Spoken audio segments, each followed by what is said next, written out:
오늘부터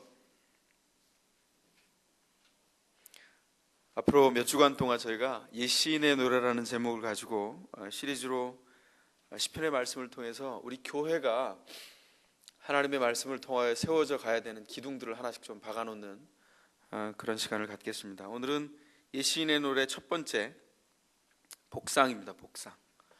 복상은 복종이 있는 묵상의 준말이라 그랬죠, 그죠?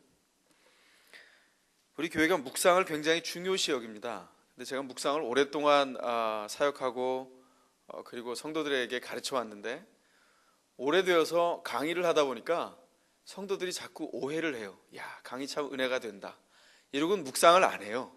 그래서 제가 어느 순간부터는 강의를 안 하고 워크숍을 했습니다. 직접 묵상을 해보도록. 그랬더니 성도들이 많이 어려워하더라고요. 이게 무슨 차이죠? 성도들이 살아가는 동안에요, 구호가 걸리는 것에 대해서는 반대를 안 합니다. 다시 말해서 원론에 대해서는 반대가 없어요. 이런 거죠. 하나님은 사랑입니다. 거기에는 반대하지 않습니다. 그 사랑 얼마나 대단합니까? 그런데 거기 착각이 있죠. 어떤 거죠? 요즘 세대가 하나님은 사랑이다 그럴 때 그 사랑 안에 사랑이라고 하는 그림을 그릴 때 어떤 그림을 그리죠? 그 사랑은 뭐와 연결되어 있습니까? 사랑의 연결어가 뭐죠? 요즘 시대의 사랑과 연결된 첫 단어, 사랑은 낭만과 연결되어 있습니다. 사랑 그러면 낭만이 있어요. 사랑 그러면 추억이 있습니다. 꿈 깨시란 말이에요. 그런 거 없단 말이에요. 사랑은 낭만과 연결되어 있지 않고 사랑은 수고와 연결되어 있습니다. 그래서 결혼할 때 이제는 벌써 신혼이 아니라 구혼에 가까이 접어든 우리 성도들도 있습니다만, 결혼할 때 왜 이 형제와 자매를 만났냐고 물어보면 대답은 거의 똑같아요. 거의 100% 똑같습니다. 뭐라는 줄 아세요? 형제들은 이럽니다. 이 자매가요, 제가 뭘 하든 이해심이 너무 많아서 다 들어줘요. 아, 그러냐고? 자매에게 묻습니다. 이 형제를 왜 만났냐고. 그러면 이래요. 이 형제는 제가 뭘 사달라고 해도 다 사주고 뭘 해달라고 해도 다 해줘요. 이렇게 말해요. 그러면 염려가 막 된단 말이에요. 표정으로는 얘기를 못하죠. 혹시나 결혼 안 하려고 그럴까 봐. 왜냐하면 누굴 만나도 똑같거든요. 사실은 정해준 짝을 만나야 되지만 누굴 만나도 똑같아요. 뭐죠? 착각하고 시작해요. 사랑은 낭만과 연결되어 있기 때문에 착각으로 시작합니다. 그래서 실제로 사랑을 결혼 안에서 실제 현장에서 접근해 갈 때 난관에 부딪히죠. 뭐죠? 수고해야 되거든요. 사랑은 희생하는 것이고 사랑은 수고하는 거예요. 상대방의 허물을 덮는 것이지 내 허물을 상대방에게 짐 씌우는 게 아니라고요. 그러니까 사람들이 만나면 종놈 하나 혹은 종 여자 하나 이렇게 불러다가 자기 옆에 몸종으로 세운 것 같아요. 결혼 생활이. 그런 거 아니잖아요. 자기의 이기심을 만족시키기 위해서 결혼하는 게 아니잖아요. 그죠? 근데 그렇게 결혼한 사람들이 얼마나 많습니까?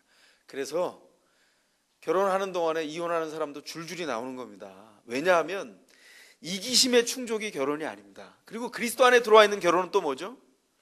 사랑은 희생하고 수고와 연결되어 있는데 그것은 더 깊은 목적과 연결되어 있죠.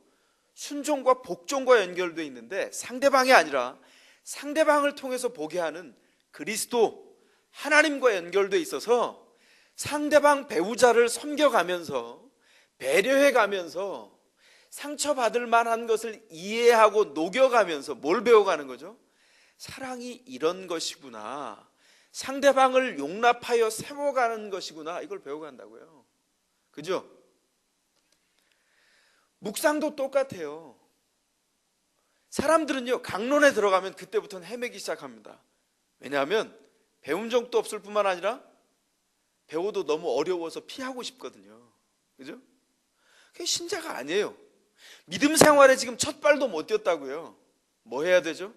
신자가 믿음의 생활에 첫 발을 띄는 현장이 있어요. 그게 어디냐면 강론으로 들어가는 현장입니다. 말씀이 좋다 이렇게 말하는 것이 아니라 말씀이 나에게 요청하는 게 무엇인가, 거기에서 내가 응답해가는 시간, 그 시간들을 보내는 거예요. 그래서 뭐라 그랬죠? 묵상은 머리 키우는 게 아니에요. 하나님의 말씀이 지식이 이렇게 많아서 바울은 사도행전에 보니까 1차 전도여행은 어디 거쳐서 어디로 갔고 2차 전도, 이런 지식을 키우는 것이 아니고 뭘 하는 거죠? 하나님께서 바울이라고 하는 사람의 인생의 족적을 따라 하나님의 나라를 진군하게 하실 때 왜 사람들이 보기에, 인간이 보기에 비참한 그 삶을 그렇게 꾸려가도록 그 삶을 굳이 살았을까? 거기에는 어떤 비밀이 있길래 바울은 그렇게 살 수밖에 없었을까? 그걸 묵상해 가고 그걸 자기 삶의 응답으로 담아내는 겁니다. 거기엔 뭐가 필요하죠? 그리고 뭐가 열매를 맺죠? 복종이 열매를 맺어요. 아, 하나님이 바울에게 은혜 주셔서 그렇게 살게 하셨어요? 그렇다면 우리의 삶에 하나님이 요구하는 것은 무엇입니까? 그죠? 다윗을 그 삶의 현장에서 그렇게 살게 하셨어요? 그 죄를 통해서 회복하셨는데, 권자에 있는데도 자기 권세를 권세로 사용하지 않고 하나님께 순종해서 그 어려운 길을 걸어갔어요? 그렇다면 오늘 다윗의 삶을 통해서 우리에게 맛보게 하시는 건 뭡니까? 그리고 자기를 녹여내는 겁니다. 이 일과 관련돼서는 다음 주에 더 구체적으로 묵상을 하겠습니다. 오늘 본문을 통해서 제가 1절, 2절을 통해서 사실은 묵상을 좀 하고 싶었는데 이게 너무 길어서 여러분들이 혹시 설교를 듣다가 좀 어려움이 생길까 봐, 여러분이 아니라 제가 뭐 그런 거 있었다 그러죠? 어느 주일학교에 가서 물었대요. 목사님이 성경에 사복음서는 뭐냐 이렇게 물었더니 애들이 대답을 잘 못해요. 염려가 된다 이러고 있는데, 목사님 전 그걸 몰라도요 스데반이 어떻게 설교했는지 사도행전에 나타난 걸 금방 배운 거예요. 그 내용은 잘 알고 있어요. 그게 스데반이 그러면 어떻게 설교를 했어요? 하나님의 말씀을 전했습니다. 그래서 어떻게 됐는데 돌에 맞아 죽었어요. 왜 돌에 맞아 죽었지? 그렇게 물었더니 애가 대답했대요. 뭐라 그랬다고요?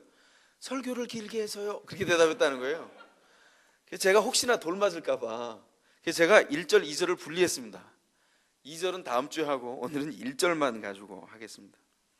시편이 전체가 150편으로 이루어져 있는데 그 중에 1편은 시편 전체를 들어가는 출입구와 같습니다. 그래서 시인이 우리와 똑같은 삶의 현장을, 척박한 현장을 살아갔던 그 시대에 있던 사람이 그걸 넋두리를 할 때 아이고 어려워 힘들어 이렇게 하지 않고 그걸 생각하고 그 생각을 언어로 흔들어서 정금같이 만들어서 조탁하고 절제해서 어떤 건 빼고 언어를 만들어내서 글로 써서 그걸 시라 그러죠.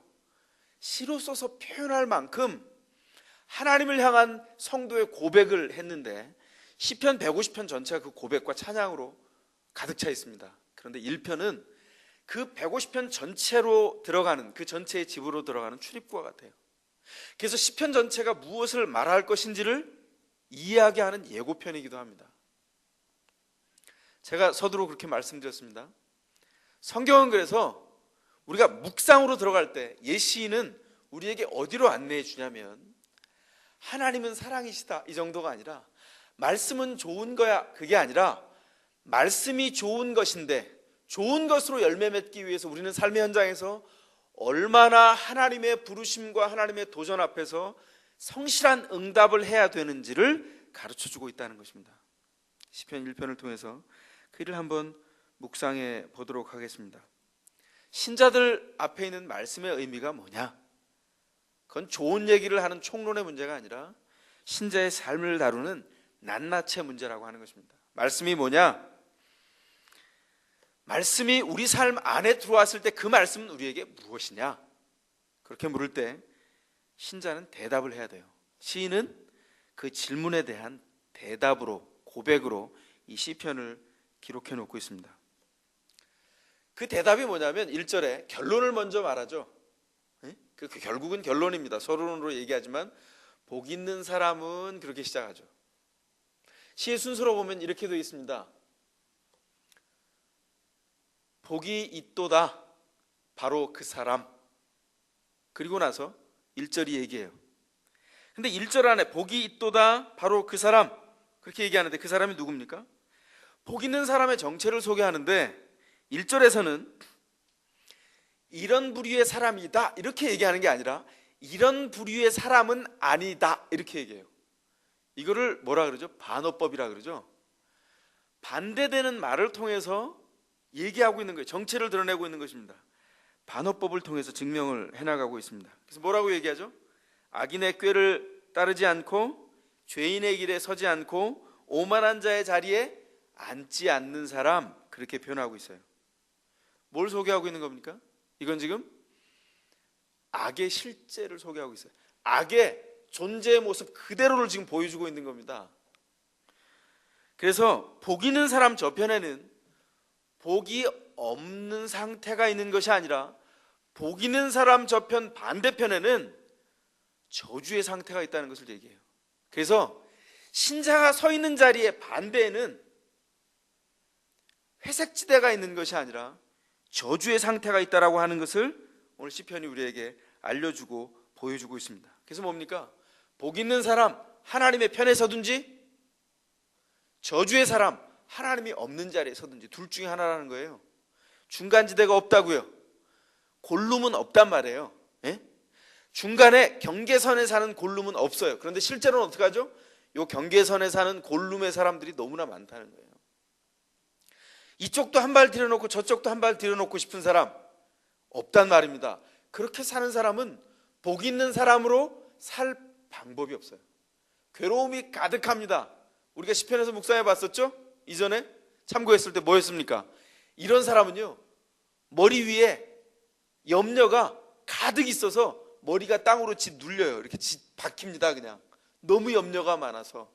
왜냐하면 하나님의 편에 서지 못했기 때문에, 그 복을 누리지 못하기 때문입니다. 악의 실제를 지금 우리에게 소개해 주고 있어요. 지금 시인이 우리에게 제시하고 있는 그 반어법을 한번 따라가 봤으면 좋겠습니다.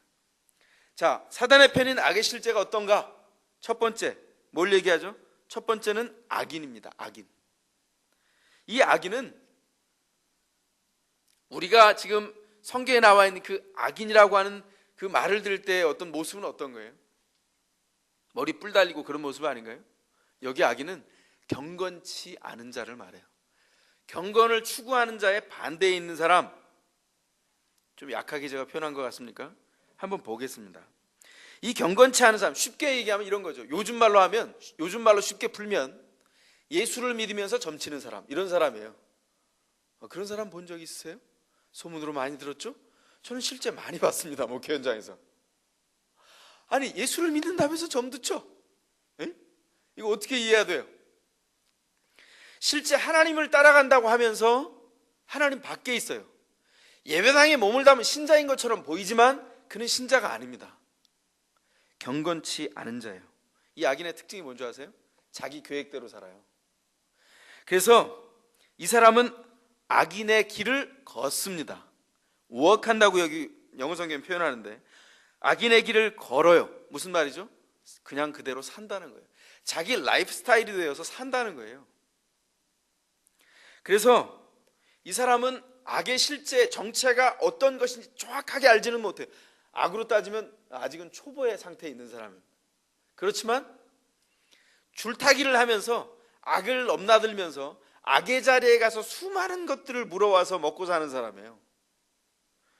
그래서 이 사람의 삶 안에는 수많은 계획들이 있어요. 이 계획은 하나님과 관련이 없습니다. 오늘 본문에 나와 있는 꾀라고 하는 말이 계획이라고 하는 말로 번역될 수 있는 말이고, 이 말은 단수가 아니라 복수입니다. 수많은 계획들이 있다. 플랜이 여러 가지가 있어요. 그래서 오늘은 이걸 하고 오늘 저기는 저거를 하고, 이래서 그냥 자기 삶에 자기 이익을 위해서 자기가 담아놓은 수많은 계획들이 자기에게 있다는 거예요. 그래서 이쪽에서 칠렐레 저쪽에서 팔렐레 이러면서 막 다니면서 자기 계획을 성취하기 위해서 수많은 사람들을 만나요. 하나님의 의견과 반대되는 사람도, 친구도 너무나 많고, 그 사람들을 통해서 자기 일들을, 계획을 성취해 가려는 사람이에요. 이 악인은, 이 경건치 않은 자는 하나님의 계획이니 하나님의 뜻이니 이런 거에는 관심이 없습니다. 이 사람이 관심 기울이는 게 뭐 있죠? 어디 땅이 있나? 오늘 눈먼 땅이 있어서 내가 좀 확 뻥튀기를 해낼 땅이 어디 없나? 그런 걸 보러 다니고, 어디 더 좋은 집 없나? 응? 오늘 이 집을 사가지고 그냥 석 달 만에 확 뻥튀기를 해가지고 넉 달 만에 이사를 가고, 또 또 눈먼 집을 만나서 확 뻥튀기를 해서 딴 데로 갈까? 이게 한국에만 있는 게 아니라 여기도 많죠. 요즘 경기가 좀 가라앉아서 그렇지 아직도 많이 있습니다. 성도들 중에 너무나 많이 봤습니다. 아니 로또를 사서 어떻게 이 당첨 확률이 어떻게 될까? 이런 걸 따지는 거죠.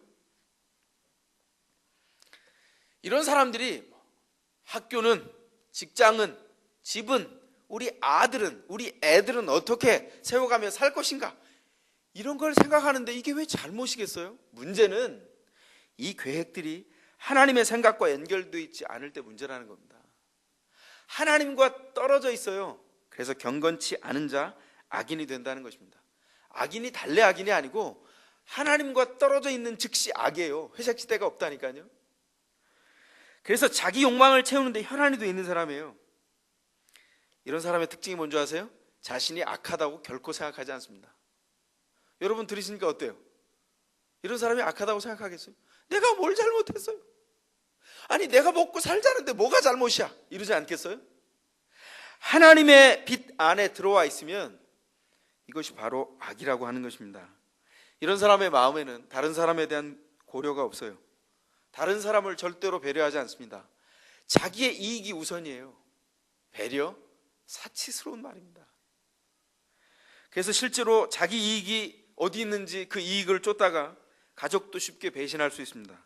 한마디로 말하면 이런 사람은 악에 오염된 사람인데 악한 것에 두서가 없어요. 여러분 악에도 질서가 있습니다. 악에도 첫 단계와 마지막 단계의 전략이 있고요. 악에도 질서가 있어요. 두서가 없습니다. 이런 사람이 뭐죠? 악의 초짜인 사람이죠. 그래서 가끔 선한 마음을 품어요. 내가 이러면 안 되는데, 내가 내 인생만 있는 게 아니라 우리 애 인생도 있는 건데 이렇게 생각하다가 아니야, 제 인생은 이 정도 챙겨주면 됐지, 내 인생은 내가 살아갈 거야 이러면서 주먹을 꽉 쥐고 이를 깍물면서 자기 인생을 살아가고자 애쓰는 즉시 자기 계획으로 돌아오는 그런 사람이에요. 그래서 하나님을 사랑하는 것에 대해서 말씀을 들을 때에도 가끔은 감격은 합니다. 말씀에 도전이 있어서 은혜를 받았다라고 하는 고백도 생겨요. 그런데 즉시 세상에 나가서 잊어버립니다. 금방 자기 욕망에 사로잡혀서 자기 계획들대로 살아가고자 질서 없이 두서 없이 여기저기 칠레레 팔레레 옮겨 다니는 사람, 이 사람이 바로 악한 사람이에요.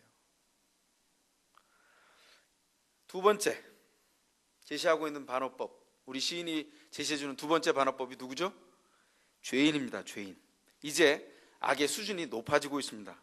이제는 계획들을 가지고 walk, 걷는 것, 사는 것 정도가 아니라 stand, 죄인의 길에 섭니다. 이 선다라고 하는 말, stand라고 하는 말은 정확한 기준을 가지고 살게 되었다, 그런 뜻입니다. 목적이 뚜렷해졌다는 거예요. 이제 악의 질서가 생겼습니다. 이제 질서 있는 삶을 정연하게 살아요. 그래서 이제는 악에 두서없이 사는 것이 아니라 악의 일은 이거고 이는 이거고 착착착착 질서 있는 악을 표현해내는 그런 사람이에요. 악의 제자도에 들어선 사람이죠. 악의 제자 훈련을 받는 사람이에요. 그래서 악한 삶을 자신 있게 살아가는 담대함과 용기가 생긴 사람, 악을 성실하게 보일 줄 아는, 악을 전파하고 증명할 줄 아는 그런 사람이 되는 것입니다. 이 실력이 그 중심 안에 들어있는 사람이에요. 악한 삶의 목적이 생긴 사람, 악 이외에는 보지 않기로 결심하고 악을 실천하고 살기로 결심하고 들어간 사람, 실제로 흔들리지 않는 악의 기준을 가진 사람, 이런 사람은 이런 노래를 부르죠. 악한 뜻대로 살기로 했네, 이런 노래 아세요? 실제로 악을 품고 악한 것으로 살기로 작정하고 그 악한 삶에 질서가 생겨서 흔들리지 않는 사람이에요. 무서운 거죠. 이 사람은 자기 욕망의 길이 궤도에 선 사람입니다. 기준이 분명히 생겼어요. 악한 삶을 사는데 주저함이 없습니다. 명실상부 악의 제자예요. 세 번째 사람은 누굽니까? 지금 시인이 반어법으로 예를 드는 세 번째 사람, 오만한 자입니다. 이제는 악의 사역자 수준이에요.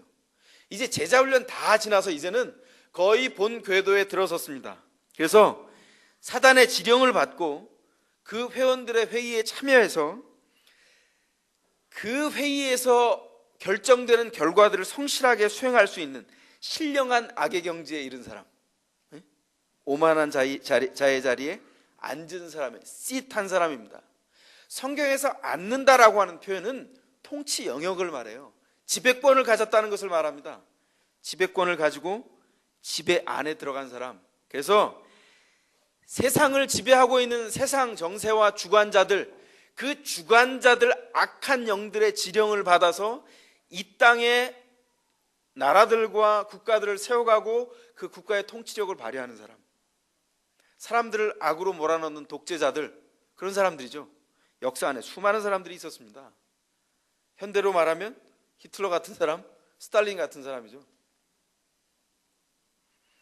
우리나라는 현대에서 아직 돌아가시지 않은 분은 예를 들지 않겠습니다. 실제로 악을 재생산해낼 수 있는 능력이 생긴 사람이에요.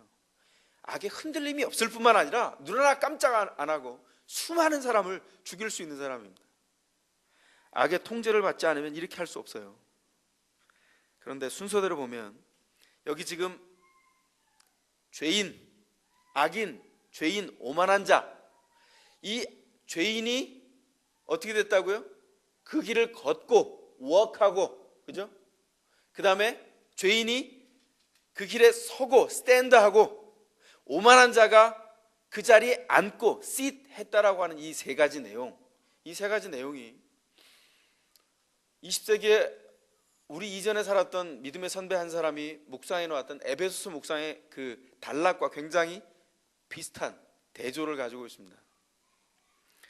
에베소서를 묵상한 사람 중에 워치만 리라고 하는 사람이 있어요. 워치만 리라고 하는 사람, 혹시 들어보셨는지 모르겠습니다. 저는 아직 예수를 잘 알지 못하던 중학교 3학년 때 제 친구로부터 생일 선물을 받았는데, 그 생일 선물이 워치만 리의 정상적인 그리스도인의 삶이라고 하는 책이었어요. 그때는 생명의 말씀사에서 그 책이 번역돼서 나온 책이었는데, 그때 제 수준으로는 매우 어려웠습니다. 근데 왜 이런 책을 선물을 줄까? 그때는 참 중3 뭐 이런 애들이 굉장히 이렇게 조숙했던 것 같아요. 지도 그 뜻을 뭔지 몰랐을 거라고 저는 짐작이 되는데, 하여간 그 책을 선물을 줬는데 잘 읽지 못하고 이해하지 못한 채 지나갔습니다. 그런데 워치만 리가 쓴 책 중에 그런 책이 있습니다. Sit, Walk, Stand라고 하는 책이 있어요. 그 책은 에베소서를 본인이 묵상하고 통찰해 놓은 것을 기록한 책입니다. 아마존.com에서도 아직도 살 수 있는 책이에요. 그래서 이게 오래전에, 지금은 절판됐습니다만 오래전에 좌행참이라고 하는 책으로 번역이 됐었어요. 한국에. 좌, 앉는다는 거죠. sit, 행, 걷는다는 거죠. 참, 쓴다는 겁니다. 설참. 이 세 가지로 대조해 놓고 있는데, 워치만 리는 신학적으로 문제가 없다고 생각합니다. 그런데 자칭 워치만 리의 신학적인 계승을 하고 있다라고 말하고 있는 위트니스 리라고 하는 사람이 있어요. 여기 이민 2세거든요. 그 위트니스 리가 만든 지방교회라는 게 있어요. 거기는 사실은 좀 우리가 가는 신앙의 줄기하고는 좀 다른, 그래서 몇몇 교단에서 이단이라고 판정한 그런 사람들입니다. 그래서 연결돼 있어서 사람들이 헷갈려 하긴 하지만, 워치만 리가 예수를 믿고 그가 그리스도 앞에서 구원된 삶을 세우는 로마서 묵상과 에베소 묵상은 참 탁월한 부분이 있습니다. 그래서 이 본문을 묵상하면서 이 대조가 워치만 리가 에베소서의 핵심을 정리해 놓은 것과 대조가 되고 있다는 묵상을 하게 됐어요. 그래서 한번 살펴보았으면 좋겠다는 생각을 했습니다. 그래서 에베소서에 나타난 새로운 사람, 누구죠? 구원 안에 들어와서 그리스도 안에 들어와 있는 사람, 그 사람이 새로운 사람이 되어서 어떻게 살고 삶을 준비해 가야 되는가, 그것을 말하고 있는데 이 부분과 아주 정확하게 대조가 된다고 생각합니다. 먼저 한번 제가 대조를 해볼게요. 먼저 sit, walk, 그 다음에 stand라 그랬죠. sit, 좌, 앉았다, 앉을 좌죠. 이건 뭘 얘기하고 있죠? 우리의 변화된 신분을 얘기합니다. 한번 성경을 찾아보겠습니다. 에베소서, 신약 에베소서 2장 6절을 한번 보겠습니다. 에베소 2장 6절. 에베소 2장 6절에 뭐라고 표현하고 있습니까? 함께 읽겠습니다. 에베소 2장 6절 시작. 하나님께서 그리스도 예수 안에서 우리를 그분과 함께 살리시고 하늘에 함께 앉게 하셨습니다. 그랬습니다. 하늘에 함께 앉게 하셨어요. 그리스도가 그 아들이신 그리스도 안에서 우리를 살리셨고, 하나님께서 우리를 그 보좌에 앉게 하셨다, 그렇게 말하고 있습니다. 이 말씀은 오만한 자의 자리에 앉는다라고 하는 말과 대조되고 있죠. 재밌습니다. 저희가 한 2주 전에 보았던 것처럼 사도행전에 기록된, 교회가 시작된 기록이 뭐라고 우리에게 소개하고 있어요? 교회가 시작될 때 오순절에 성령이 강림하시고, 성령이 강림하실 때 교회는 성령 강림을 통해서 눈을 떴습니다. 교회가 눈을 떠서 가장 먼저 보았던 사실이 뭐죠? 하늘에, 예수께서 승천에 올라가신 그 하늘에 그냥 하늘이 있는 것이 아니라 예수께서 보좌 우편 보좌에 앉으셔서 통치하고 계신다는 사실을 보았습니다. 그죠? 그래서 베드로가 가장 먼저 설교하는데 어떤 얘기를 하죠? 하나님이 통치하시고, 그리스도가 통치하시고 우리가 그 주권 안에 있음을 말하고, 스데반이 설교할 때에도 무엇을 얘기합니까?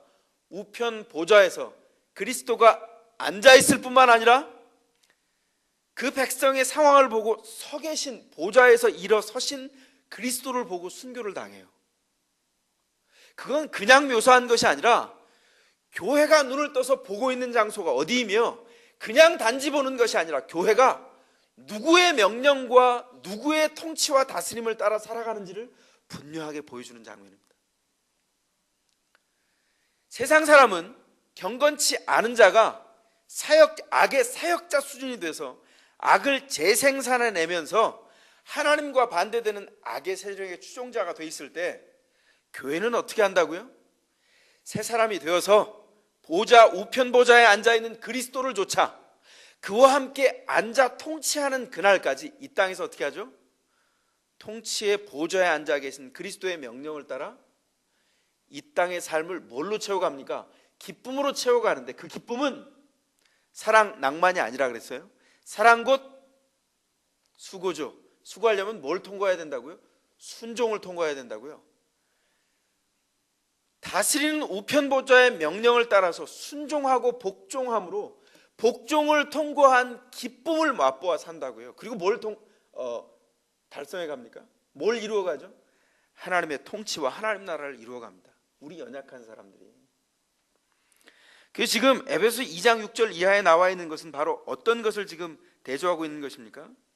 보좌에 앉아 통치하시는 주님이 계실 뿐만 아니라 그 통치를 100% 담아내는 하나님의 성도가 있는데, 그가 바로 교회다, 그렇게 말하고 있습니다. 세상은 이해하지 못합니다. 아까 기도 가운데서 표현했던 것처럼 세상은 조롱합니다. 근데 참 재밌는 게 뭔지 아세요? 근데 진짜 조롱받는 때가 언제인 줄 아세요? 신자가 그 통치대로 명령대로 살지 않고 지 뜻대로 살 때 조롱을 받아요. 조롱할 수는 있습니다, 뜻 모르고. 그러나 그 조롱은 하나님의 명령 안에서 사는 사람은 받을 조롱이 아니에요. 누가 받는지 아세요? 경계선에 사는 사람입니다. 하나님의 뜻을 따를까 말할까 이렇게 하는 사람. 따르는 것이 좋을 것 같지만 너무 힘들어서 이쪽으로 갈까? 그 경계선에서 어쩔 줄 모르고 이리 갈까 저리 갈까, 차라리 돌아갈까, 삼각지에 사는 사람, 이 사람이 문제인 거예요. 하나님께서 그를 통해서 이 땅에 축복할 수 없기 때문입니다. 왜 그렇습니까? 하나님은 통치하시는데 군림하면서 통치하지 않아요. 하나님은 통치하시는데 군림하지 않습니다. 군림했다면 우리가 하나님이 어떻게 통치하시는지를 세상 사람도 다 알 거예요. 어떻게 통치하시죠? 하나님은 그리스도를 보내서 통치하셨어요. 어떻게 해요?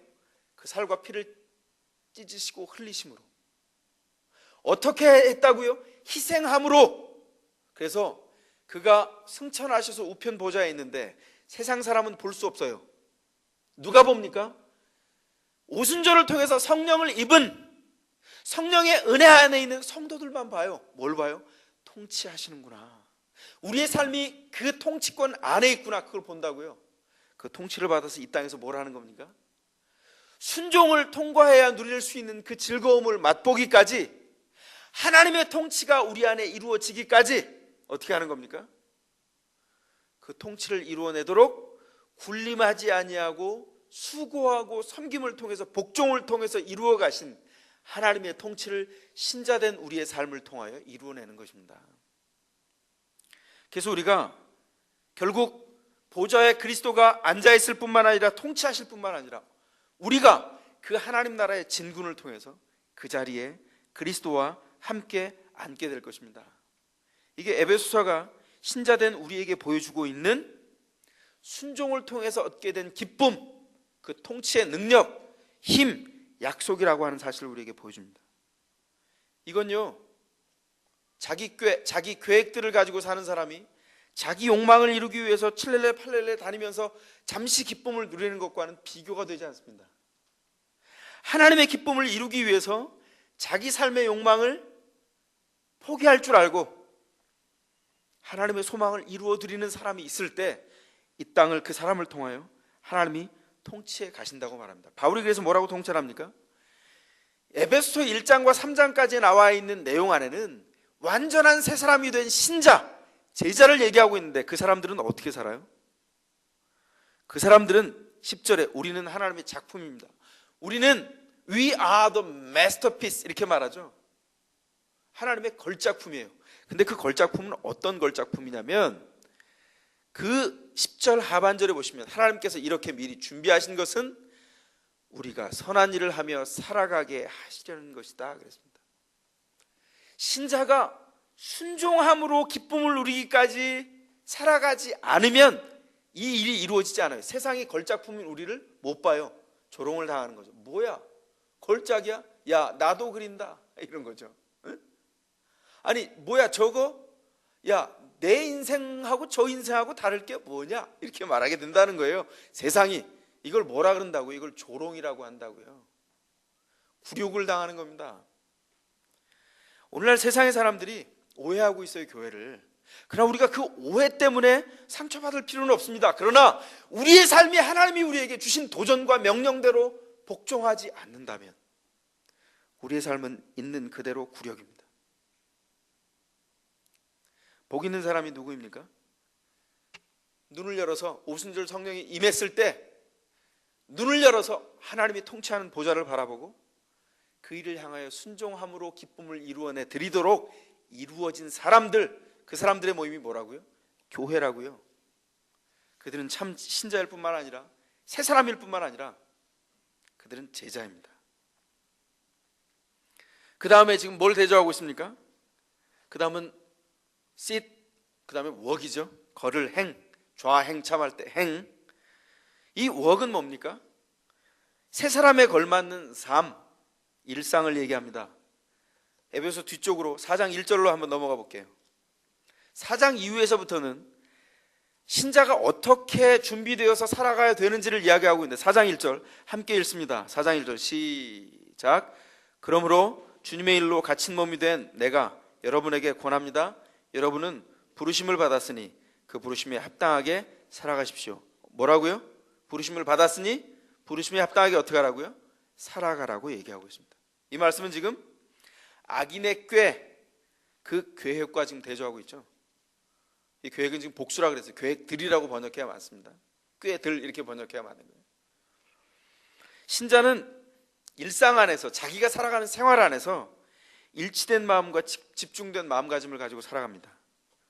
그래서 오늘 본문 지금 우리가 본 에베소 4장 1절 그 바로 밑에 있는 2절에 보시면 지금 뭐라고 얘기하고 있습니까? 겸손 온유로 이웃을 대하라고 그렇게 말하고 있어요. 겸손과 온유로 이웃을 대하라는 게 왜 그렇게 권면을 하는 거죠? 오래 참음으로 서로 용납하라고 얘기합니다. 왜 그렇게 하라는 거예요? 성령 하나님께서 신자인 우리를 집중하도록 일치하도록 우리를 주님 앞에 두셨기 때문이에요. 그래서 어떻게 하는 거예요? 하나님 앞에서 주께서 우리에게 이루신 그 일을 보고 우리 삶을 정비하고 보라는 거예요. 보니까 본문 안에 뭐라고 얘기합니까? 성령도 하나, 그리스도도 하나, 부르심도 하나, 그 다음에 뭐라고 얘기해요? 그 부르심의 소망도 하나 이렇게 말합니다. 다른 말로 표현하면 여기 소망이라고 표현한 말은 목표라고 바꾸어 말할 수 있어요. 근데 여기 목표는 단수입니다. 부르심의 소망, 그 목표가 하나라는 거예요. 신자가 그리스도 안에서 그리스도의 몸으로 연합이 되면 한 목표를 가지고 단순한 삶을 살아갑니다. 세상에 복잡한 사람이 누군지 아세요?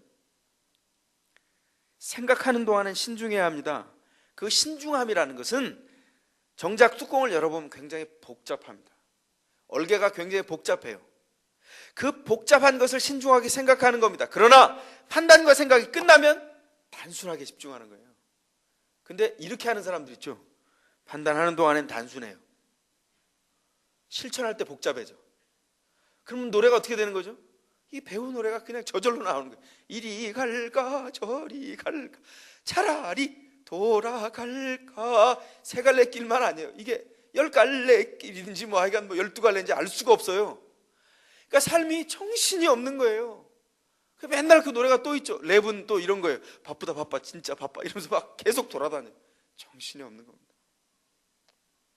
하나님께서 집중하고 연합하도록 두셨는데 삶의 현장에서 신중할 때는 단순하고 단순해질 때 전혀 다른 일을 함으로 말미암아 자기의 삶이 하나님 앞에 어떻게 살아야 되는지를 목표를 정해두지 못하고 사는 거예요. 그래서 하나님 앞에 집중된 단순한 신자는 오늘 내가 하나님 앞에 집을 사고 내일은 이 집을 굴리고 모레는 이 집을 뻥튀기 하리라.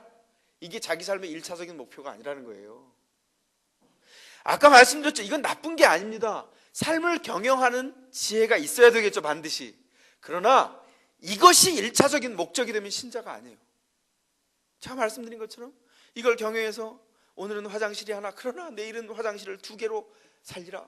내가 30년 후에는 화장실 5개 이러고 화장실 5개를 자랑하는 그 사람의 체력은 바닥이 났고 머리는 백발이 되었고 허리는 휘었으며 혼자서는 지탱을 못하게 당뇨, 고혈압, 하여간 온갖 지병을 가지고 절면서 화장실을 소개하면 무슨 소용이 있냐는 겁니다.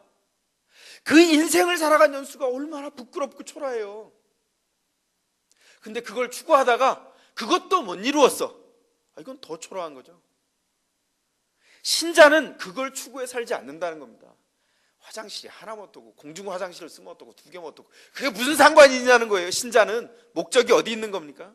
하나님이 뜻하신 바 인생의 목적을 가지고 하나님 앞에 집중한다는 겁니다. 그래서 우리에게 주어진 것이 공중 화장실이라도 감사히 받고 그것이 5개라도 감사하게 받되 5개까지 살지는 말았으면 좋겠지만 감사하게 받되 목표는 그리스도의 계획 가운데 집중하고 그것을 성취해 가는 사람, 그 사람이 바로 신자라고 하는 것입니다.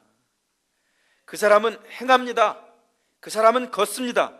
그 사람은 하나님의 삶에 허락하신 기준을 따라 그 목표가 2갈래, 3갈래, 10갈래, 12갈래가 되는 것이 아니라 오로지 한 길을 따라서 그 길을 걸어갑니다.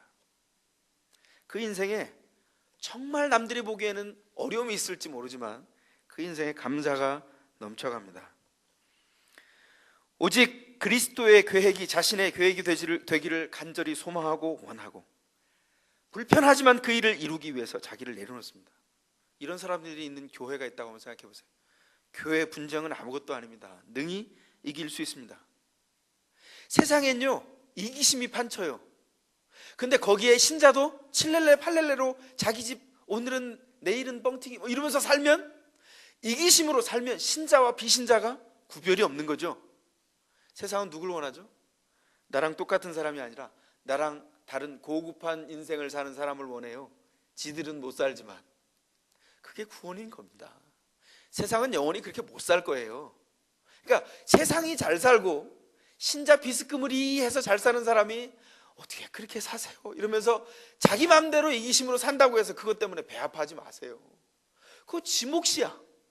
거기에 그들 인생 옆에 하나님 앞에 복종하는 인생이 있다는 것 자체가 그들에게 축복인 거죠.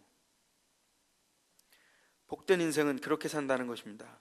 이기심이 판치는 세상의 직장에서, 이웃에서, 그 이웃이 사는 시장 한복판에서 평화를 가져오는 사람으로 살아요. 거기에 싸우지 않고 다투지 않고 내가 이렇게는 다투지 않겠습니다. 다툼에서 빠져나와 산다는 것입니다. 은혜를 가져와서 세상을 나누어요. 그래서 찢어지고 갈갈이 찢겨진 사람들을 하나로 모아내고 그 염려의 심령 가운데 평안을 심어주고 바꾸어내는 삶을 살아간다는 것입니다. 그게 누구라고요? 그리스도의 길로 걷는 사람, 하나된 진리 가운데 서서 부르심에 합당하게 살아가게 된 사람 누구죠? 저와 여러분입니다.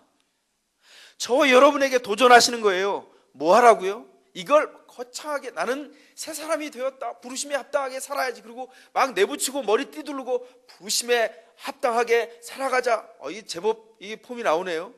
오래전에 한번 해봤습니다만 이게 이렇게 하면서 살아가고자 하는 게 아니고 그냥 힘없어 보이지만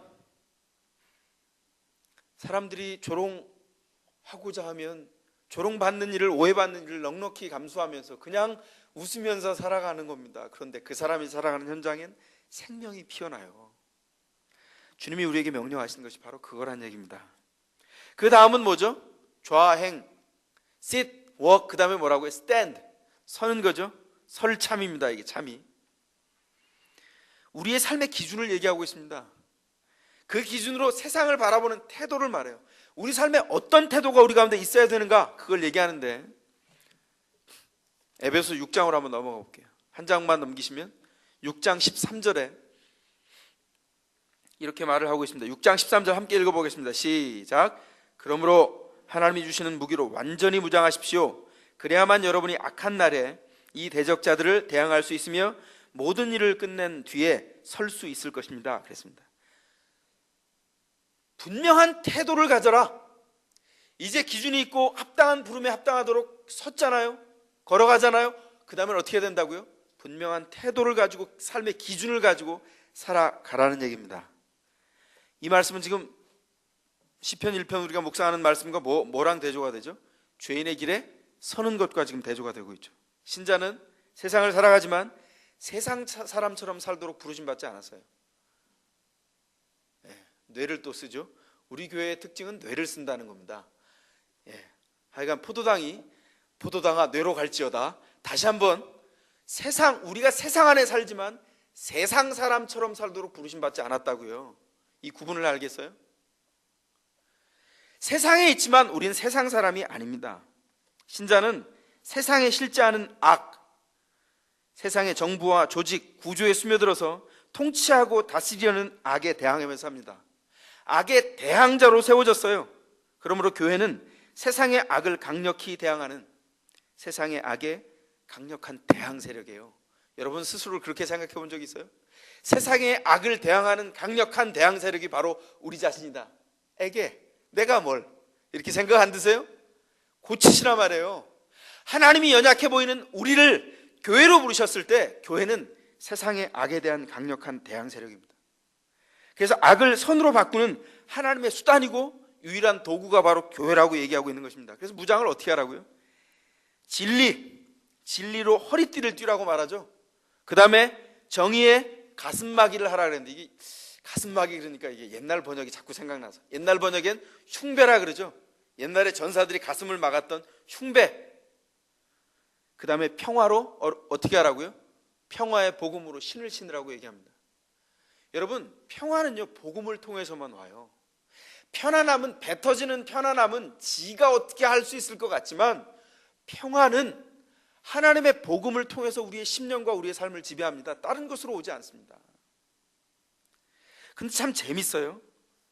그 다음에는 믿음의 방패를 가지라 그러고 구원의 투구를 쓰라 그러고, 구원의 투구를 쓰라는 말은 구원이 우리의 존엄이라는 것입니다.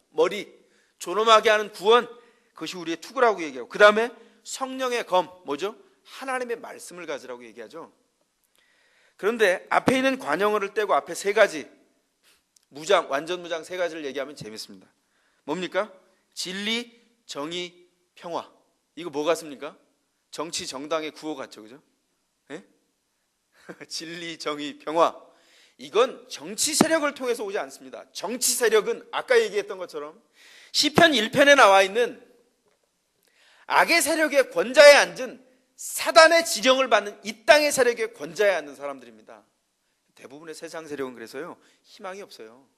한국에도 이제 얼마 있으면 대선이 있는데 누가 지지하는 사람들 이게 좀 더 낫겠지. 최선은 언제나 없습니다. 뭐가 있죠? 최고의 수준의 차선이 있고요, 차선이 없으면 차차선이 있고요, 차차선이 없으면 차차차선이 있고, 그 다음엔 차악이 있어요. 차악부터 최악까지가 세상의 정권이에요. 믿는 자들은 뭘 하는 거죠? 세상의 그 정권을 통해서 선한 일이 이루어지도록 기도합니다. 그러나 만약 세상 정권이 하나님과 대항해서 악한 것을 얘기한다 할 때 세상 정권을 막아설 수 있는 세력도 유일한 대항 세력도 교회밖에 없다는 것입니다. 그래서 참 재밌어요. 신자와 교회가 이 말씀으로 무장하고 설하고 얘기하는데 하나님의 꿈이 너무나 크다는 것을 발견합니다. 하나님의 꿈이, 교회를 통한 하나님의 꿈이 얼마나 큽니까? 세상에 있는 악에 대한 대항 세력입니다. 너무나 보잘것없어 보이지만 우리가 세상의 악을 대항할 유일한 세력이라고 말합니다. 신자가 이 무장을 감당할 때 세상 앞에 신자는, 교회는 평화로 진군하고 정의로 진군하고 진리로 진군해 갑니다. 세상의 정당이 사람들의 꿈을 가져다 주는 것이 아니라 세상을 희망 있게 하는 것은 교회밖에 없다고 얘기하고 있는 것입니다. 대적자 악, 사단의 계획과 삶을 무너뜨리는 새로운 기준으로 교회를 무장시켜서 세우고자 하는 것, 이게 바로 하나님이 우리를 향해 품으시는 꿈입니다. 그래서 교회는 세상에 있는 악을 대항할 유일한 세력입니다. 그런데 우리 현실은 어떻죠? 우리는 자꾸 우리 자신만 보고 우리 자신 안으로 눈을 돌려서 작은 인간을 만들어 자꾸 함몰되어 갑니다. 점점 작아져 가요. 제 동서가 러시아 문학을 전공한 분이어서 제가 러시아 소설에 관심을 기울이게 됐습니다. 러시아 문학가 중에, 소설가 중에 고골이라는 사람이 있어요. 그 사람의 대표작 중에 외투라는 소설이 있습니다. 그 외투라는 소설의 주인공은 아까끼 예비치인데 이름이 까르르 웃을 만큼 재밌대요. 러시아 사람들이 들으면. 동서는 막 너무 얼굴이 꽃처럼 피어나서 막 얘기하는데 저는 왜 재밌는지 몰라요. 러시아를 모르니까. 그런데 저는 의미를 통해서 그 소설을 파악했습니다. 그냥 그 아까끼의 비치는 이름을 지을 이름이 없어서 아버지 이름 쪼가리를 빌려다가, 죄송합니다, 엄마가 아까끼라고 하는 아버지 이름의 일부를 빌려다가 아까끼의 비치, 굉장히 익살스러운 이름으로 만들어버렸어요. 세상에 조롱을 받을 수 없는 그런 인간이라고 하는 것을 암시해주고 있습니다. 이 사람이 관청에, 페테스부르크의 관청에 그냥 작은 하급 관리로 일해요. 문서를 베껴내서 보관하는 일이 최고의 낙인 사람이에요. 50이 다 됐는데 장가도 못 갔습니다. 그런데 어느 날 외투가 너무 낡아서 고치러 갔는데 이 외투를 새로 사야 되는 지경이 돼버린 거예요. 새로운 외투를 사기 위해서 아까끼의 비치가 6개월 동안 불도 안 켜고 촛불도 안 켜고 난방도 안 하고 먹을 것도 제대로 안 먹고 다 핍절하게 아껴가면서 6개월을 덜덜 떨면서 돈을 모아서 외투를, 그것도 중고 외투를, 새로 만든 새 외투를 하나 삽니다. 그 새 외투를 입고 관청에 갔는데 외투를 새로 장만했어? 이러면서 동료들이 한번 한턱 내게 이래가지고 끌려갔다가 밤늦게까지 카드놀이를 하는 동료 옆을 빠져나와서 광장을 지나 어두운 새벽을 걸어가다가 광장에서 강도떼를 만나서 실컷 두들겨 맞고 외투를 뺏깁니다. 그리고 나서 그걸 찾기 위해서 관청들을 돌아다니고 힘 있는 사람들을 줄을 대는데 줄을 댈 방법이 없어요. 그러다가 감기에 걸리고 외투가 없이 다니다가 그 감기가 열병이 되어서 자기 인생을 한탄하고 끙끙 앓다가 죽었어요. 죽은 다음에는 그 광장에 나타나서 외투를 입은 사람만 만나면 유령이 되어서 외투를 뺏어간다는 이야기가 남아있더라. 이러고 소설이 끝나버려요. 저는 이 소설을 읽으면서 눈물이 났습니다. 우리가 이렇게 작아졌다는 거예요. 우리가 러시아에만 아까끼의 비치가 있는 것이 아니라 그 작은 인간이 우리에게도 있다고요. 평론가들은 이렇게 얘기합니다. 고골은 이 소설을 통해서 작은 인간을 얘기하려고 했다는 거예요. 이 작은 인간은 러시아 그 시대에 외투를 쫓아가는, 그러니까 하급 관리로서 위에 올라서지도 못하고 아래 내려서지도 못하는, 욕망을 품고 위로 올라가려고 하지만 그렇게밖에 살 수 없는 그런 존재로 사는 사람, 오늘 우리의 모습이 아닙니까? 신자로 부름 받았으면서도 우리가 이렇게 산단 말이에요. 어떻게 사냐면 작은 인간으로 점점 작아져서 살아요. 오늘 내 집은, 직장은 어떻게 하면, 여기 외에는 벗어나지 못한다고요. 교회를 어떻게 불렀다고요? 악의 대항자로 불렀단 말입니다. 교회가 유일한 대안이에요. 교회는 아브라함의 옆구리에서 나왔다 그랬죠. 아브라함을 부를 때 어떻게 부르는 줄 아세요? 가인에서부터 비롯되는 그 수많은 악행들이 저질러진 인류사 안에 유일하게 한 사람을 세웠어요. 그 연약한 한 사람, 아브라함. 악의 대항자입니다. 그 악의 대항자로 아브라함을 세워서 그를 끝끝내 하나님의 사람으로 세워서 그 민족을 일으키고 열방을 하나님 앞에 돌아오도록 하기 위해서 그들을 준비했어요. 실패했죠. 그래서 그 아브라함의 옆구리에서 교회를 탄생시킨 겁니다. 교회가 뭐라고요? 악의 대항자예요. 우리는 그렇게 만만한 존재가 아닙니다. 작은 인간으로 부름받은 존재가 아니에요. 우리의 처한 현실이 비록 작아도 우리는 작지 않습니다. 왜냐하면 우리에게 기도가 있고 우리에게 함께 성장할 교회가 있고 그 공동체를 통하여서 분연하게 일어서서 우리의 삶의 현장에서 수고해야 될 우리의 삶의 열매들이 우리 앞에 과제로 주어져 있기 때문입니다. 무엇 때문에 기뻐하세요? 여러분의 삶의 기쁨은 어디에서부터 옵니까? 그냥 어쩌다가 하나 더 좋은 집이 생기면, 화장실이 한 개에서 한 개 반, 두 개로 늘어나면 기쁨이 생겨요? 그것도 기쁘죠. 기쁜 일이죠. 그러나 삶의 더 중요한 목표를 통해서 기뻐해야 합니다. 우린 작은 인간으로 부름받지 않았습니다. 신자는 이 성화의 과정을 통해서 흔들림 없이 그리스도께 이끄는 믿음의 닻을 소개받고 있습니다. 그게 무엇입니까? 성경입니다. 복 있는 사람은 누구이냐면 성경대로 묵상하는 자입니다. 그 사람은 하나님 앞에서 에베소서에 나타난 바울이 우리에게 소개하려고 했던 그 목적을 따라 새 사람이 되어서 부르심에 합당하게 살고 주님의 기준으로 넉넉히 서서 주 앞에 세워져 있는 사람, 그 사람입니다. 이 말씀을 붙들고 이 성령의 검, 여기 무장에서 유일한 공격 무기인 성령의 검을 붙들고 세상에서 넉넉히 온전히 희망이 무엇인지를 밝혀내며 사는 그런 축복이 우리 가운데 있기를 원합니다. 제가 그토록 복상을 강조하는 이유는 복음의 샘 교회가 세상을 향해 가진 무기가 돈도 아니고 우리 신자들이 가지고 있는 학벌의 총합도 아니고 잘생긴 외모도 아니고 화장실 개수도 아니고 오직 하나님의 말씀이기 때문에 강조하는 것입니다. 하나님의 말씀, 그것이 우리의 힘입니다. 암울한 우리 조상들의 시대, 일제시대에 그때를 살아가던 신앙인 중에 김규신이라는 분이 있습니다. 그분은 오로지 한 가지를 위해서 기도했어요. 그가 성서조선이라고 하는 책을 펴내면서 창간사에서 이렇게 자기의 기도를 담아내고 있습니다. 오직 이 조선에 성경을 소개하고 싶노라.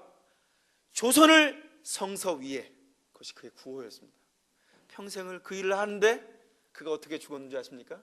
흥남에서 흥남 비료 공장에 있는 조선인 노동자들을 섬기기 위해서, 장질부사에 걸려서 넘어져가는 그 노동자들을 섬기기 위해서 그곳에 친히 가서 노동자들을 돌보다가 자기도 장질부사에 걸려서 죽었어요. 1944년 해방이 되기 한 해 전에. 여러분, 사랑은 복종을 통해서 얻는 기쁨입니다. 성경이 우리에게 주고 있는 도전이 바로 이것입니다. 어떻게 살아갈까요? 옛 시인은 우리에게 도전하고 있습니다. 교회에 주신 소망이 무엇이냐?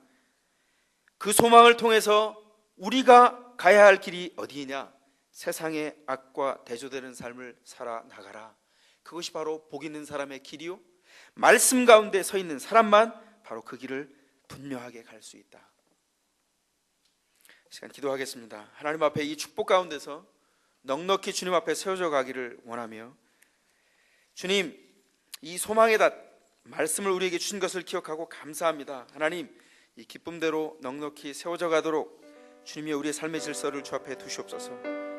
우리가 앉아있는 곳 주의 보좌가 있는 것을 기억하고 그 통치의 기쁨이 주는 그 놀라운 보람을 따라서 주 앞에 세워지게 도와주시옵소서.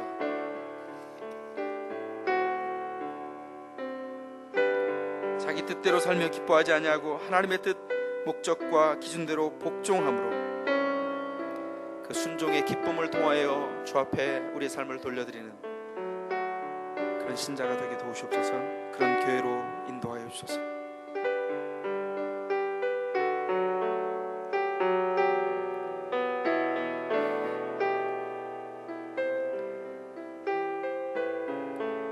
손을 담아서 조용히 일어나서 하나님 앞에 찬양에 우리의 기도와 고백을 담겠습니다. 보라, 하나님을 보라. 그가 우리의 구원이시며 그가 우리의 힘이시며 우리의 기쁨입니다.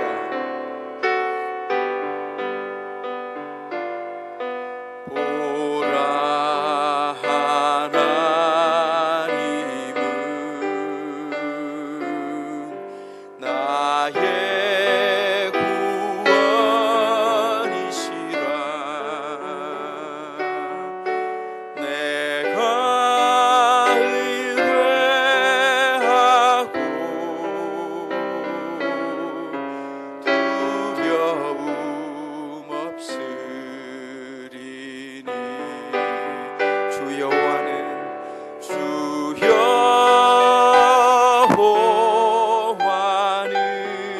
나의 힘이시며 나의 노래시며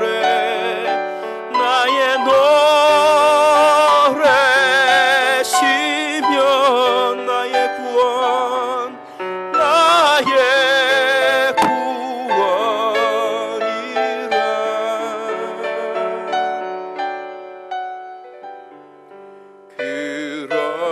그러므로 너희가